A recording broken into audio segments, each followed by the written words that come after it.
नमस्कार साथियों, आज हम इस बात पे सरकार ने CAA का बिल पास किया है। ये CAA का बिल है क्या और इसका विरोध क्यों हो रहा है, और ख़ास तौर से जो है मुस्लिम समुदाय के लोग जो हैं इसका विरोध क्यों कर रहे हैं। तो सबसे पहले तो हम इस बात को ही जान लेते हैं कि CAA है क्या। तो CAA जो है वो सिटीजन अमेंडमेंट एक्ट यानी कि नागरिकता संशोधन अधिनियम है, जो कि बीजेपी के एजेंडे में लगभग 20 से 25 वर्षों से बीजेपी के ये एजेंडे में था। और बीजेपी ने इसको जो है वैसे तो पारित 2019 में इसको पास करवा लिया था, लेकिन इसका किसी वजह से, कोरोना की वजह से जो है इसका जो है वो नोटिफिकेशन नहीं हो पाया था, ये यानी कि लागू नहीं हो पाया था। तो अभी हाल ही में जो है वो गृह मंत्री अमित शाह ने जो है इसको 11 मार्च 2024 को इसका नोटिफिकेशन भी जारी हो गया है। तो अब हम इस बात को कह सकते हैं कि अब पूरे देश में जो है ये CAA का बिल, ये CAA का जो कानून है वो पूरी तरीके से अब लागू हो गया है। अब इसके पीछे वजह क्या है? वजह इसके पीछे ये है कि हम थोड़ा सा हमें पीछे जाना होगा। जब हमने 1947 की जब देश का बंटवारा हुआ था, तो वैसे तो देश का बंटवारा जो हुआ था वो धर्म के नाम पर ही हुआ था। तो वैसे तो देश का बंटवारा होना ही नहीं चाहिए था, लेकिन जो देश का बंटवारा हुआ था, जो जिन्ना ने देश का बंटवारा किया था, वो धर्म के नाम पे ही किया था। और उसने सरासर सामने प्रधानमंत्री नेहरू के भी और गांधी के भी ये प्रस्ताव रखा था कि हमें हमारे धर्म और मजहब के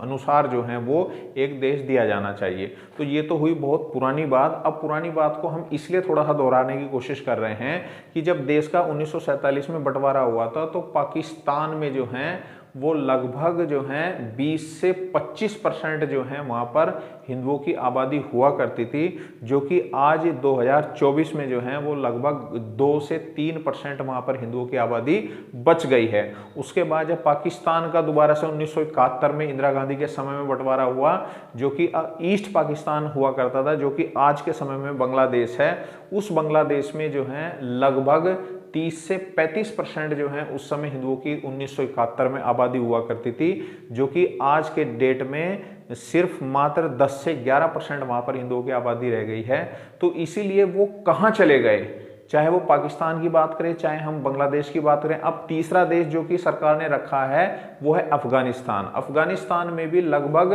5 से 7 लाख उस समय जो है सरदार सिख समुदाय के लोग जो हैं हुआ करते थे, लेकिन आज की समय में जो है वो मुश्किल से 5 से 7 हजार सिख समुदाय के लोग वहाँ पर अफगानिस्तान में भी रह रहे हैं। तो बस ये जो बिल है, ये जो कानून है, इसीलिए सरकार ने इसको सोच समझ के जो है इन्हीं 3 देशों के ऊपर इनको लागू किया, कि यानी कि पाकिस्तान, बांग्लादेश और अफगानिस्तान से आने वाले जो अल्पसंख्यक समुदाय के लोग हैं, जिसमें से हिंदू हैं, बौद्ध हैं, पारसी हैं, जैन हैं और क्रिश्चियन हैं, ईसाई समुदाय के लोग, जिनके ऊपर वहां पर धार्मिक अत्याचार, धार्मिक प्रताड़नाएं हो रही हैं और जिनको जबरदस्ती वहां पर धर्म परिवर्तन कराया जा रहा है। तो इसी के लिए जो है सरकार ने इस कानून को जो है वो पास करवाया है। क्योंकि क्या है, अब इसमें जो सबसे बड़ी इसमें अब दिक्कत आई है, वो दिक्कत ये आई है कि सरकार ने इसमें जो है वो मुस्लिम समुदाय को नहीं रखा है। अब परेशानी जो इसका विरोध हो रहा है देश के अंदर भी, इसका जो मुस्लिम समुदाय के लोग जो विरोध कर रहे हैं, वो इस बात से इसका विरोध नहीं कर रहे हैं कि CAA देश में लागू हो गया या वहां से इन तीनों देशों से जो हैं वो अल्पसंख्यक समुदाय के लोग भारत में अपनी नागरिकता ले सकेंगे, इस बात से यहाँ के मुस्लिम समुदाय को कोई ऐतराज नहीं है। जो मेन ऐतराज मुस्लिम समुदाय के लोगों को वो है, वो CAA से ना होकर वो NRC से यहाँ पर ऐतराज मुस्लिम समुदाय के लोगों को है। NRC जिसका मतलब होता है NRC, national register of citizenship. उसमें क्या है, अब ये हम बात करते हैं NRC की बात के ऊपर आते हैं। क्योंकि CAA क्या है, CAA से तो जो है बस ये है कि भाई तीनों देशों से आने वाले मुस्लिम समुदाय, अल्पसंख्यक समुदाय के लोग जो हैं वो भारत में आसानी से जो है अपनी नागरिकता को ले सकेंगे। और सरकार ने भी इस बात को पूरी तरीके से कह दिया है, ये ऑनलाइन पोर्टल इसका शुरू कर दिया है कि भाई आप अपने जो है इसमें कुछ डिटेल भरो, किसी के पास जो है वो आइडेंटिफिकेशन हो या ना हो, कोई किसी के पास कागज हो या ना हो, अगर है तो ठीक है, नहीं है तो भी ठीक है। तो सरकार ने उसको ऑनलाइन पूरी तरीके से जो है वो शुरू कर दिया है कि भैया आप अपनी जो है इन समुदाय के लोगों से कह दिया है, जो कि चाहे वो सिख है, चाहे वो हिंदू है, चाहे वो ईसाई है, चाहे वो क्रिश्चियन है, चाहे वो पारसी है, चाहे वो जैन है, कि भाई आप अपना जो है ऑनलाइन जाओ और अपनी सारी की सारी डिटेल उसमें भरो और आपको जो है वो केंद्र सरकार के द्वारा नागरिकता मिल जाएगी। अब बात हम जो कर रहे हैं वो एनआरसी की बात कर रहे हैं। एनआरसी क्या, यानी कि वो भारत के राज्य जो पड़ोसी बांग्लादेश और पाकिस्तान से लगे हुए हैं। अब बात उनकी आ रही है, उनमें से जो प्रमुख रूप से 2 राज्य हैं वो है आसाम और वेस्ट बंगाल। अब आसाम और वेस्ट बंगाल क्यों इस चीज़ के ऊपर हाईलाइट हो रहा है? वो हाईलाइट इसलिए हो रहा है कि सबसे ज़्यादा जो बांग्लादेश और म्यांमार, यानी कि म्यांमार से आने वाले रोहिंग्या मुस्लिम और बांग्लादेश से आने वाले जो बांग्लादेशी मुस्लिम हैं, उनकी सबसे ज़्यादा आबादी जो है वो आसाम और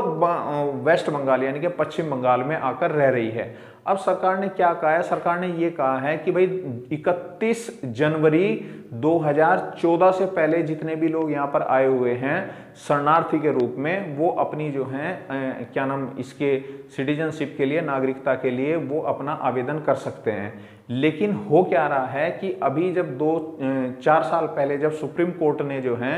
वो एनआरसी के लिए वहां पर एक गणना करवाई थी, आसाम में गणना करवाई थी, तो उसमें क्या था कि भाई 14 लाख जो है वहां पर, नहीं लगभग पूरी की पूरी जो संख्या थी वहां पर आसाम में जो उस जनगणना में शामिल हुई थी, वो लगभग ऐसी जनसंख्या थी, लगभग 17 से 18 लाख के करीब वो जनसंख्या वहां पर जो गणना हुई थी उसमें आई थी। अब उसमें से क्या था कि लगभग जो है 14 से 15 लाख जो उसमें गणना में आए थे, यानी कि जो एनआरसी में आए थे वो हिंदू समुदाय के लोग थे। यानी कि अब हो क्या रहा है, मुस्लिमों को जो थोड़ा डर की स्थिति उनके लिए बन रही है वो ये बन रही है कि जो 14 लाख या 15 लाख जो हिंदू समुदाय के लोग जो हैं, जो जिनका नाम एनआरसी की लिस्ट में आ गया था, वो सीएए के द्वारा कवर हो जाएंगे। लेकिन यानी कि जो सीए कानून है, नागरिकता संशोधन अधिनियम जो कानून है, वो उन 14 से 15 लाख जो हिंदू या जैन या सिख या पारसी या क्रिश्चियन समुदाय के जो लोग हैं, उनको तो उनके सीए की वजह से उनको तो नागरिकता मिल जाएगी, लेकिन जो वो 2 से 2.5 लाख जो मुस्लिम समुदाय के लोग हैं वो सीएए के अंदर कवर नहीं होंगे। क्यों कवर नहीं होंगी? क्योंकि सीएए के नियम के अनुसार, कानून के अनुसार सिर्फ हिंदू, जैन, बौद्ध, क्रिश्चियन, पारसी यही एक तरीके से जो है उसके अंदर कवर हो सकते हैं, उसमें मुस्लिम नहीं रखा हुआ है। तो इसीलिए जो मुस्लिम समुदायों के लोगों के अंदर एक डर से की जो थोड़ी सी भावना बैठी हुई है, वो यही बैठी हुई है कि कहीं हम जो हैं, जो वो एनआरसी जब होगी, एनआरसी का मतलब यही है कि जब वो जनगणना होगी खास तौर से आसाम और पश्चिम बंगाल में, तो उसमें जो लोग उसमें जिनका नाम उस एनआरसी के लिस्ट में नहीं आएगा, तो वो लोग जो हैं फिर देश से बाहर निकाले जाएंगे। और उनमें सबसे ज़्यादा जो संख्या हो रही है वो बांग्लादेश से आने वाले बांग्लादेशी मुस्लिम लोगों की है और म्यांमार से आने वाले जो रोहिंग्या मुसलमान हैं वो उनकी है। अब वैसे तो अगर हम बात करें तो ना तो म्यांमार ना बांग्लादेश इन जो रोहिंग्या मुसलमान हैं इनको अपना मानते ही नहीं है, क्योंकि म्यांमार इस बात को कहता है कि ये जब ब्रिटिश जो राज था, ब्रिटिश राज में म्यांमार में जो मुस्लिम समुदाय के, जिनको हम रोहिंग्या कह रहे हैं, उनको खेती करने के लिए बांग्लादेश से या हिंदुस्तान से लाया गया था। उनके पास कोई ऐसे पेपर या कागज नहीं थे उस समय भी, क्योंकि उनको अंग्रेजों के द्वारा जो है वो म्यांमार में लाया हुआ था। तो इसीलिए म्यांमार की जो बौद्ध सरकार है वो पूरी तरीके से खारिज करती है कि भाई ये रोहिंग्या मुसलमान जो हैं ये हमारे नागरिक नहीं है। इसी तरीके से जो हैं वो बांग्लादेश की सरकार भी कहती है, बांग्लादेश की सरकार उनको ये कहती है कि भाई ये रोहिंग्या जो मुसलमान हैं ये तो म्यांमार के नागरिक हैं। तो इसीलिए अब वो जो बीच में फंस गए हैं, यानी कि जो वो रोहिंग्या मुस्लिम लोग हैं, उनके तो पास कोई देश ही नहीं है, वो तो किसी देश के है ही नहीं, उनके तो पास कोई नागरिकता नहीं है। तो वो जो फंसे हुए रोहिंग्या मुस्लिम हैं उन्होंने भाग भाग कर जो है कांग्रेस की सरकार में खास तौर से जो है, जो हमारे सीमा से लगते हुए राज्य हैं जैसे कि पश्चिम बंगाल और आसाम, सबसे ज़्यादा शरण वहाँ पर उन्होंने ली है। वैसे तो रोहिंग्या मुस्लिमों की पूरे देश में ही छोटी छोटी दिल्ली कह लो, जम्मू कश्मीर कह लो, उत्तर प्रदेश कह लो, मध्य प्रदेश कह लो, बहुत जगह जो है इनकी जो है वो आबादी बढ़ गई है। लेकिन खास तौर से इनकी जो आबादी बढ़ रही है वो जो सीमावर्ती आसाम और पश्चिम बंगाल है उनमें इनकी जनसंख्या ज़्यादा बढ़ रही है। तो इसीलिए जब CAA कानून लागू हो जाएगा तो CAA के बाद सरकार 100% NRC करवाएगी, और उस NRC में जिनका नाम अगर आ गया